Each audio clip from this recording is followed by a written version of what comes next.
अभी केसी वेणुगोपाल गए थे राजस्थान, और बड़ा दिलचस्प है कि सचिन पायलट उनको रिसीव करने के लिए आते हैं। केसी वेणुगोपाल तारीफ करते हैं संगठन, डोटासरा साहब वहाँ पे अध्यक्ष हैं अभी, और मतलब सचिन बंद कमरों में भी और शायद पार्टी आला कमान को भी साफ कर चुके हैं कि जैसे यहाँ पे सिद्धारमैया को कहा जा रहा है दिल्ली का रोल ले लीजिए, सचिन पायलट को मालूम है कि उनका दिल राजस्थान में ही है, तो पार्टी को बोल चुके हैं कई बारी कि मुझे आप राजस्थान वापस भेज दीजिए, क्योंकि उनको लगता है उनकी आगे की सियासत उसी वहीं से जुड़ी हुई है। तो मतलब मिक्स सिग्नल्स आने लगते हैं। आप देखिए कि पूरी इस, जैसे ही केरला का खत्म हुआ, केसी वेणुगोपाल जाते हैं अपनी मीटिंग करके, कर्नाटक में जाते हैं राजस्थान, और वहाँ पे बोलते हैं कि संगठन बहुत अच्छा काम कर रहा है, ये बहुत अच्छा, मतलब डोटासरा साहब की पीठ थपथपा देते हैं। लेकिन मुझे बताया गया है कि सचिन पायलट को राजस्थान वापस भेजने की पूरी तैयारी हो रही है, और अभी पार्टी संगठन में बड़े बदलाव होने वाले हैं। AICC पंजाब कांग्रेस में बड़े बदलाव होने वाले हैं, क्योंकि अब अगला जो युद्ध है वो पंजाब में है, तो पंजाब को लेके भी तैयारी चल रही है। तो ऐसा तो नहीं कि कांग्रेस को लग रहा है कि सेनापति अब धीरे धीरे बुजुर्गियत की ओर आगे बढ़ रहे हैं, तो अब नए सेनापति को मौका दिया जाए, जो ये मन बना चुके, मैंने कठई को नहीं जानो, मैंने राजस्थान में ही रहना है। उन्होंने साफ कर दिया कि मुझे यहीं रहना है, मुझे कहीं नहीं जाना, दिल्ली भी कोई नहीं आना। ये तो अब जो ये कह रहे हैं ना साहब, जो राजस्थान की बात करो, मौसमी जो कह रही हैं, बहुत टाइम पहले मेरी किसी से बात हो रही थी जिनकी सचिन पायलट से बात हुई, क्योंकि वो यहाँ तो यूपीए के टाइम में मिनिस्टर वगैरह रह चुके हैं। बट जब उन्होंने एक बार फाइनली अपना मन बना लिया, अपना बैग पैक करके वो वापस चले गए, घर वगैरह सब उन्होंने जयपुर के अंदर लिया, सब कुछ उन्होंने सेट किया, तो उन्होंने किसी को बोला कि अब जो रियल फाइट है वो स्टेट ऑफ राजस्थान में, और बिना स्टेट में रहे आप ये सोचें कि आप दिल्ली से वहाँ पे अपना संगठन बना पाएंगे, लोगों को एकजुट कर पाएंगे, वो होगा नहीं। तो कहीं ना कहीं जो आप कह रहे हो मौसमी, वो काफी टाइम से चल रहा है, और यही रीजन है शायद कि अपना बैक पैक करके जिस तरह से उन्होंने जड़ें अपनी मजबूत करी हैं राजस्थान में, उनको भी लग रहा होगा कि दिल्ली में बैठ के चिमटे से पापड़ सेकने से काम नहीं चलेगा, तो वहां जाके हाथों से पापड़ सेकने पड़ेंगे उनको। नहीं, राजस्थान, क्योंकि अब तक तो पापड़ बेलते रहे हैं वो, राजस्थान, पापड़ सेकने का टाइम आ गया। राजस्थान और कर्नाटका दो ऐसे राज्य हैं कांग्रेस के जहाँ पे उनका पूरा संगठन है, और वो सत्ता में जब नहीं भी होते हैं तो भी क्या उनकी वो मजबूत होते हैं। क्यों? क्योंकि वहाँ पर आप देखिए एक लीडरशिप है। जैसे कि कर्नाटका के अंदर हम सिर्फ 2 नाम जानते हैं यहाँ पे, लेकिन उसके अलावा दसियों नाम है जो बड़े नेता हैं, जैसे DK शिव कुमार और सिद्धरामैया तो है ही, लेकिन इसके अलावा KJ जॉर्ज हैं, सतीश जारकीहोली हैं, बड़े नेता हैं, वाल्मीकि कम्युनिटी से आते हैं, मंत्री हैं, MB पाटिल हैं, लिंगायत हैं, बड़े नेता हैं वहाँ पर। इसके अलावा G परमेश्वरा हैं, दलित हैं, बड़े नेता हैं वहाँ पर।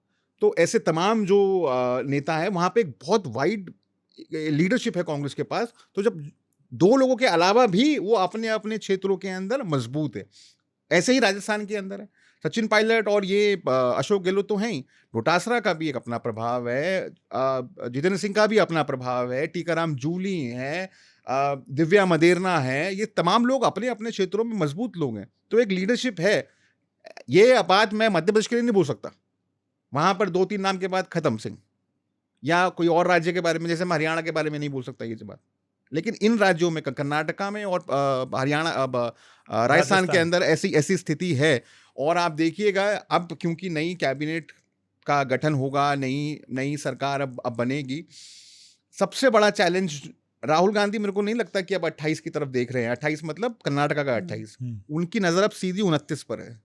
और वो लगातार, अभी जब हम बात कर रहे हैं, अभी आंध्र प्रदेश की जो PCC प्रेसिडेंट है वो राहुल गांधी से मिल रही हैं। तो आज शाम को 4 बजे राहुल गांधी पंजाब के नेताओं से मिल रहे हैं।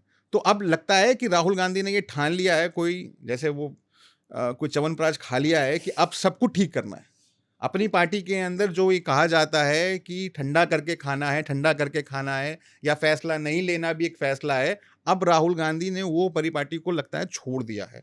आप देखिए, तुरंत फैसला हुआ तमिलनाडु का, तुरंत फैसला हुआ केरला का, और ऐसे फैसले हुए जो कि सरप्राइजिंग है। अगर आप आज भी किसी भी व्यक्ति से पूछोगे कि राहुल गांधी को कौन ज्यादा पसंद है, DK शिव कुमार या, मतलब पर्सनल लाइकिंग में बोल रहा हूं, या सिद्धरामैया, तो वो सिद्धरामैया ही बोलेगा।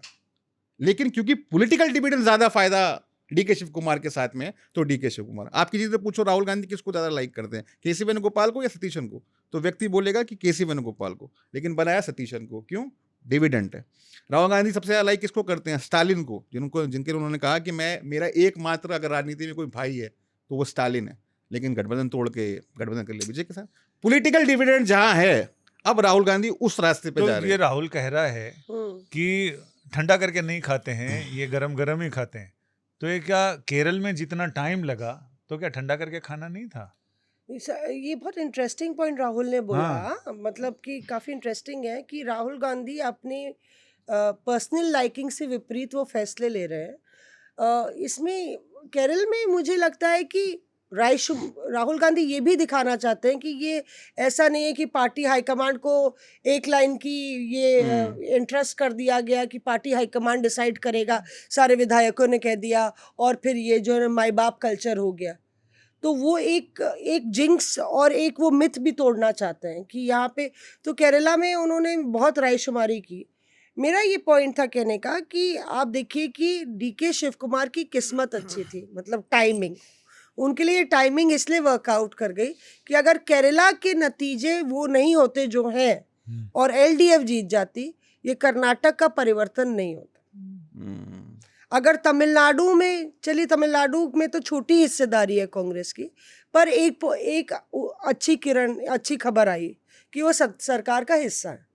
तो तमिलनाडु और केरला के नतीजों के चलते डीके शिव कुमार आज मुख्यमंत्री बन गए। Reporters Off.